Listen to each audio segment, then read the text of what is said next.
Dernière minute, la population met le feu aux fesses de Ketcha Courtès. Yaoundé, capitale politique du Cameroun. Un vendredi de mars 2026. Une porte d'institution publique vole littéralement en éclats sous la poussée d'une ministre de la République en personne. Sirène hurlante. Caméra dégainée. Et une version des faits qui, en quelques heures, va se fracasser contre une réalité bien plus embarrassante. Mais ce n'est pas tout. 3 mois plus tard, presque jour pour jour, cette même ministre se retrouve face caméra, devant une capitale noyée sous les eaux, pour pointer un doigt accusateur, vers la population elle-même. Coïncidence? Stratégie? Habitude? Les Camerounais, eux, ont une explication toute trouvée. Et elle ne fait pas dans la dentelle. Aujourd'hui, on vous emmène au cœur d'un dossier brûlant, là où l'eau de pluie se mélange à la colère populaire, là où une institution accuse une ministre de mensonges en pleine lumière, là où chaque déclaration officielle déclenche une tempête sur les réseaux sociaux. Restez avec nous jusqu'au bout.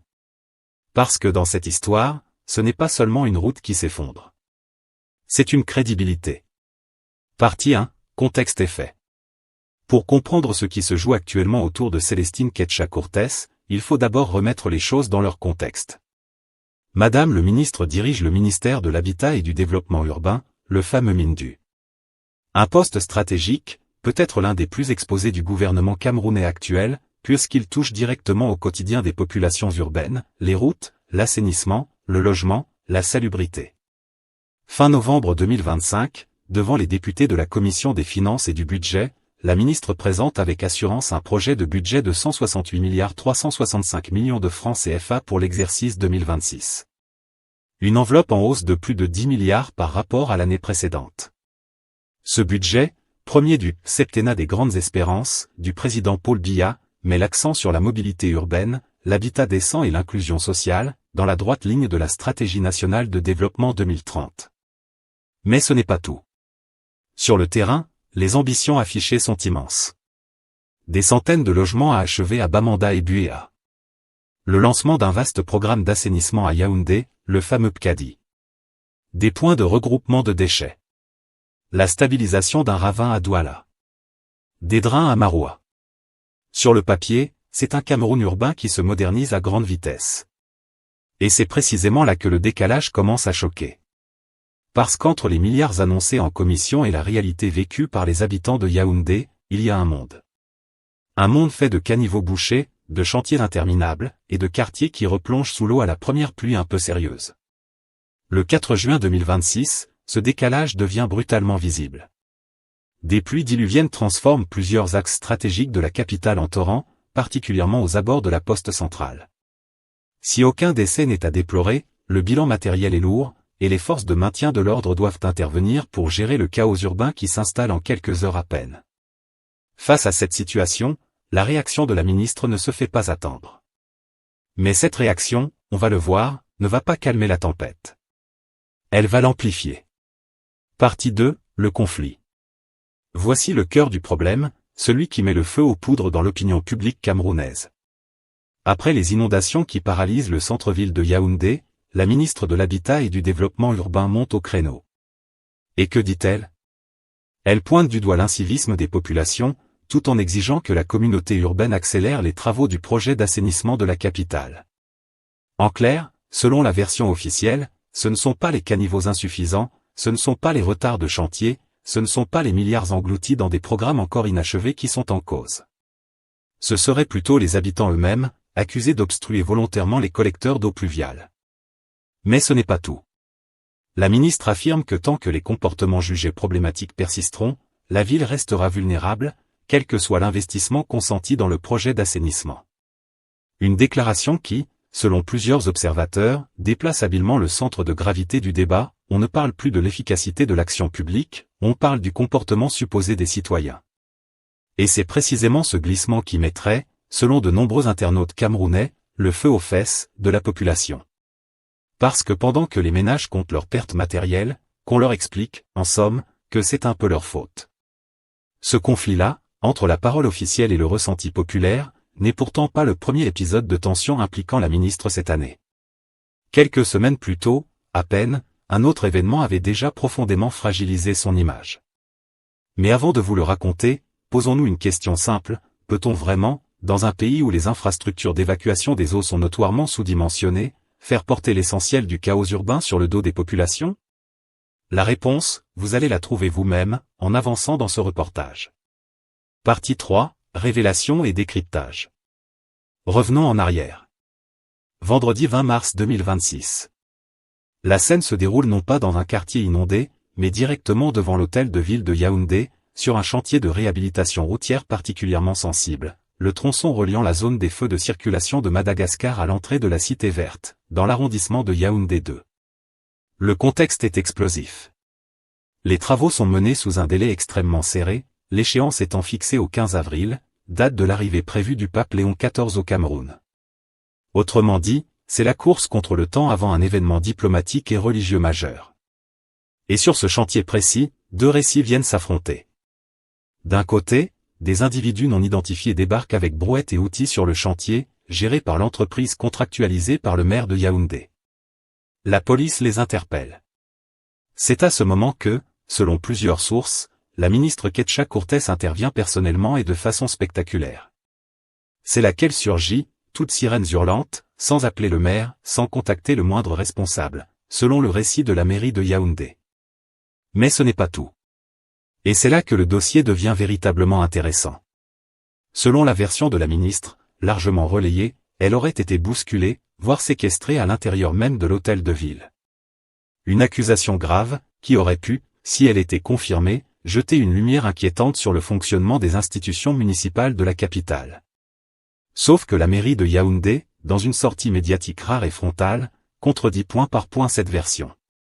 Le responsable communication de la mairie est formel sur le plateau de Vision 4, personne ne l'a approché, personne ne l'a bousculé, personne ne l'a séquestré.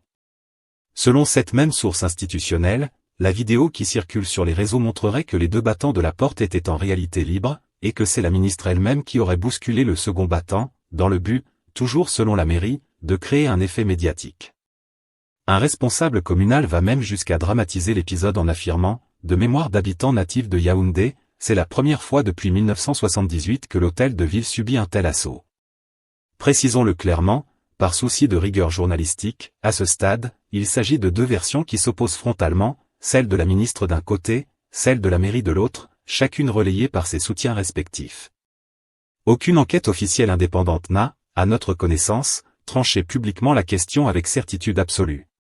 Mais ce qui est certain, c'est que l'incident a profondément marqué l'opinion, et que d'autres responsables politiques s'en sont mêlés.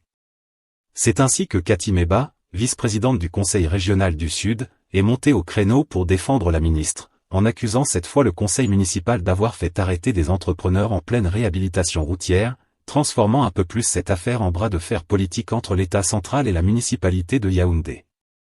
Et voilà le décryptage qui s'impose, en l'espace de 3 mois, la même ministre se retrouve au centre de deux polémiques distinctes, mais qui racontent, selon de nombreux observateurs, la même histoire.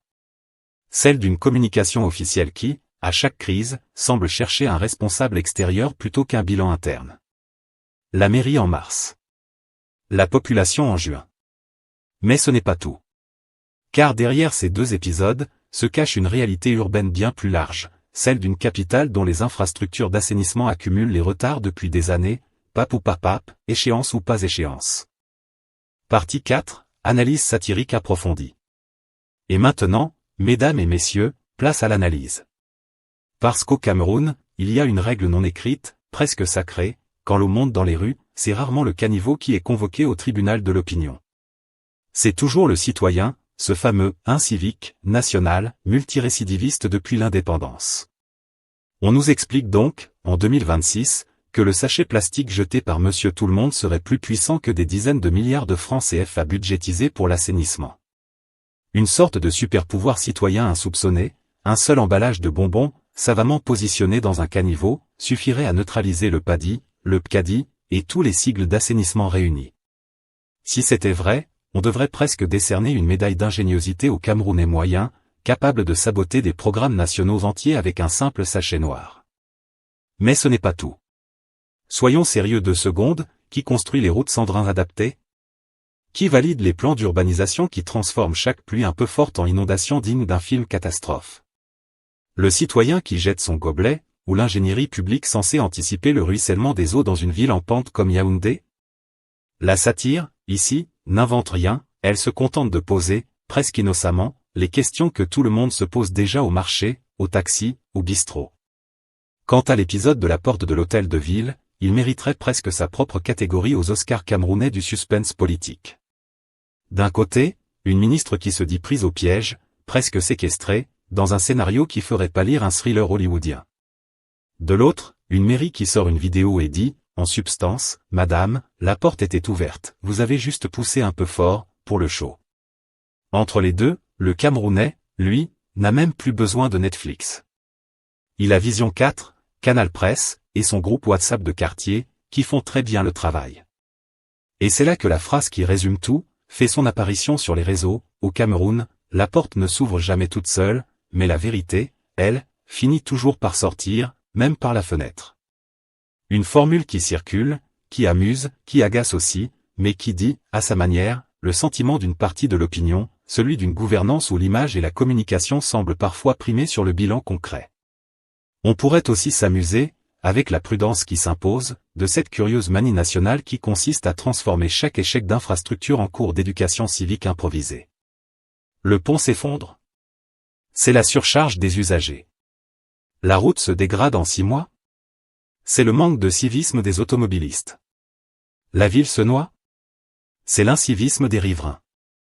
À ce rythme, on se demande presque si certains responsables n'envisagent pas, un jour, d'accuser la pluie elle-même de manque de patriotisme.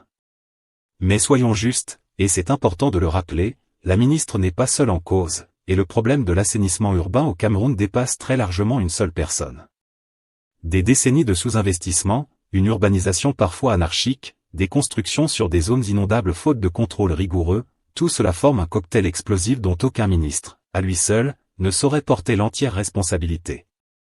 La satire vise ici un mode de communication, une méthode, pas une personne dans son intégrité. Il n'empêche que la séquence des 3 derniers mois, mise bout à bout, raconte une histoire que les Camerounais lisent très facilement entre les lignes, une institution sous pression, qui choisit, à chaque tournant difficile, de pointer un doigt vers l'extérieur plutôt que de regarder ses propres chantiers, ses propres retards, ses propres résultats. Et dans un pays où la mémoire collective est aussi affûtée que le sens de l'humour, ce genre de réflexe ne passe jamais inaperçu. Conclusion. Résumons. En mars 2026, une porte d'institution publique devient le théâtre d'une polémique nationale, entre versions ministérielles et démentis formels de la mairie de Yaoundé. En juin 2026, des pluies diluviennes paralysent la capitale, et la responsabilité officiellement avancée se tourne vers le comportement des populations, plutôt que vers l'état des infrastructures. Entre les deux, une ministre dont la gestion de la communication suscite, à chaque épisode, un débat brûlant dans l'opinion publique. Ce que cette affaire révèle, au-delà des polémiques individuelles, c'est peut-être une question plus large sur la manière dont l'action publique camerounaise communique face à ses échecs. Désigner un coupable extérieur est-il une stratégie de gouvernance durable? Ou bien le moment n'est-il pas venu d'assumer pleinement, en toute transparence, le bilan réel des chantiers entrepris? Une chose est sûre, pendant que les institutions s'échangent des versions contradictoires, ce sont les habitants de Yaoundé qui, eux, continuent de patauger, littéralement, dans les conséquences de ces retards. Et vous, qu'en pensez-vous? Croyez-vous davantage à la version officielle, ou à celle de la mairie? Pensez-vous que la population camerounaise est réellement responsable de ses propres inondations, ou que le débat masque des problèmes structurels bien plus profonds? Dites-le nous en commentaire, partagez cette vidéo si elle vous a éclairé, et surtout, abonnez-vous à Camé News pour ne rater aucune révélation sur l'actualité politique camerounaise. Parce qu'ici, on ne ferme jamais les portes de l'information, même celles qui dérangent. Camé News. L'actualité, sans détour.